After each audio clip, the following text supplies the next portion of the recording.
अस्सलाम वालेकुम जी। हमारे पास क्लिनिक पे बहुत से पेरेंट्स अपने बच्चों को इस कंप्लेंट के साथ लेकर आते हैं कि बच्चा ठीक से चल नहीं रहा, या तो अपना पाँव नीचे फर्श पर लगा नहीं रहा, और अगर लगा रहा है तो अपनी एड़ी को लिफ्ट करके चल रहा है। आज की इस वीडियो में हम इस इंपॉर्टेंट टॉपिक पर बात करेंगे कि बच्चे ऐसा क्यों करते हैं, और अगर ऐसा बच्चे कर रहे हों तो हम उसको कैसे घर पर असेस कर सकते हैं और उसकी बेहतर रेमेडी क्या हो सकती है, ताकि हम बच्चों को जल्द से जल्द इस कंडीशन से निकाल सकें। क्योंकि अमूमन ऐसा होता है कि बच्चे किसी भी ऐसी तकलीफ़ में हो तो पेरेंट्स से बर्दाश्त नहीं होता, तो और पेरेंट्स घर पर उन पर टोटके आजमाना शुरू कर देते हैं, और ऐसे टोटके आजमाना बच्चों के लिए ख़तरनाक साबित हो सकते हैं। पहले हम ये बात करेंगे कि ऐसा बच्चे क्यों करते हैं। अमूमन ग्रोइंग एज में जब बच्चा खेलना शुरू करता है या वॉक शुरू करता है, तो उस वक्त अगर खुदा न खास्ता कभी चलते हुए उसके पाँव में कोई चीज़ हिट करती है,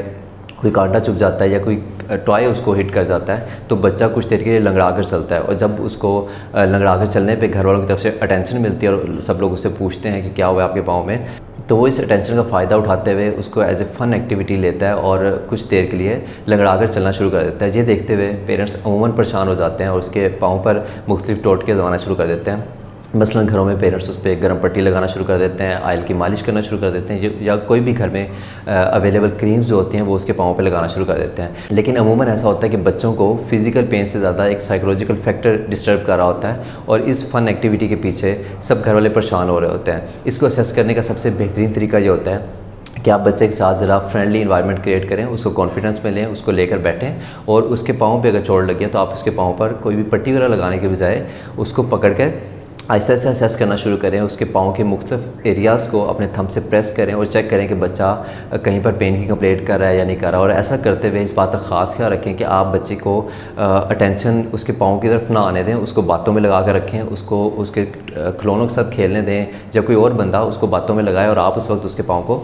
प्रॉपर्ली असेस करें कि आपके टच करने से या आपके प्रेस करने से उसके पाँव में पेन तो नहीं हो रहा, या अपने पाँव को खींच तो नहीं रहा, या उसके फेशियल एक्सप्रेशन से वो ऐसा शो तो नहीं कर रहा कि उसको पेन हो रहा है। अगर ऐसा नहीं होता तो आप बच्चे को बातों में लगाकर फर्श पे खड़ा कर सकते हैं, और अगर वो दोनों पाँव लगा रहा है उस कंडीशन में, तो आप उसके साथ आहिस्ता आहिस्ता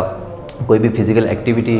में उसको इंगेज करते हुए उसको एक्सरसाइज करवा सकते हैं, उसको जंप करवा सकते हैं, या उसके साथ वॉक कर सकते हैं, और उसकी किसी बहाने से यानी उसको टारगेट देकर कि आप कुछ दूर कोई चीज़ पड़ी हुई उसको पिक करके लाएं, या कोई बॉल को फेंकें और बच्चे से कहें कि वो लेकर आएं, या अपने टॉय को पिक करके लाएं। ऐसी कोई भी एक्टिविटी उसको देने से, उसको चैलेंज या टारगेट देने से बच्चा अनकॉन्शियसली जब उसकी तरफ वॉक करता है या उसकी तरफ रनिंग करता है तो उस पेन को भूल जाता है और अपनी उस एक्टिविटी को भूल के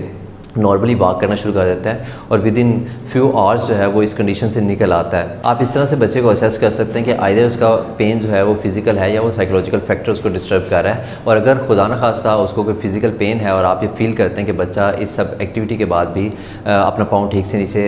नहीं लगा पा रहा फर्श पे, उसकी वॉक बेहतर नहीं हुई, या वो टो वॉकिंग स्टिल कर रहा है और उसको पेन भी फील हो रहा है, तो ऐसे भी किसी भी कंडीशन में आप बच्चों पे रेमेडीज़ या टोटके आजमाने के बजाय घर में अपने फिजिकल थेरेपिस्ट से कंसल्ट करें, और उनको विजिट करने के बाद जब प्रॉपर असेसमेंट हम लोग करते हैं तो बहुत से ऐसे फैक्टर्स ऐसे भी हो सकते हैं जिसमें उनको वाकई फ़िज़िकल पेन होता है, लेकिन उसकी कोई प्रॉपर हिस्ट्री नहीं होती। लाइक हमारे पास बहुत से पेशेंट इस कंप्लेंट के साथ आते हैं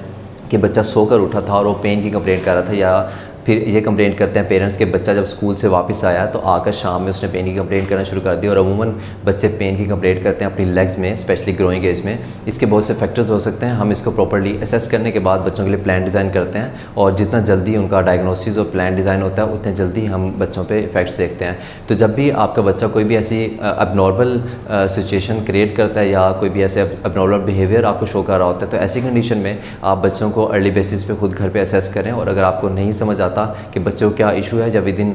फ्यू आवर्स जब कुछ दिनों में बच्चा इस एक्टिविटी से या इस टेंशन से बाहर नहीं निकलता, तो अगर आपको फील होता है कि बच्चा उस पेन में है स्टिल और उसकी वॉक अभी भी अबनॉर्मल है, तो ऐसी कंडीशन में आप जल्द से जल्द अपने फिजिकल थेरेपिस्ट से कॉन्टैक्ट करें। और अगर आप अपने घर में या आसपास किसी भी बच्चे में कोई भी ऐसी कंडीशन देख रहे हैं और आप हमसे कॉन्टैक्ट करना चाहते हैं, तो आप नीचे दिए गए नंबर पर हमसे कॉन्टैक्ट करके अपॉइंटमेंट बुक करवा सकते हैं। Thank you so much.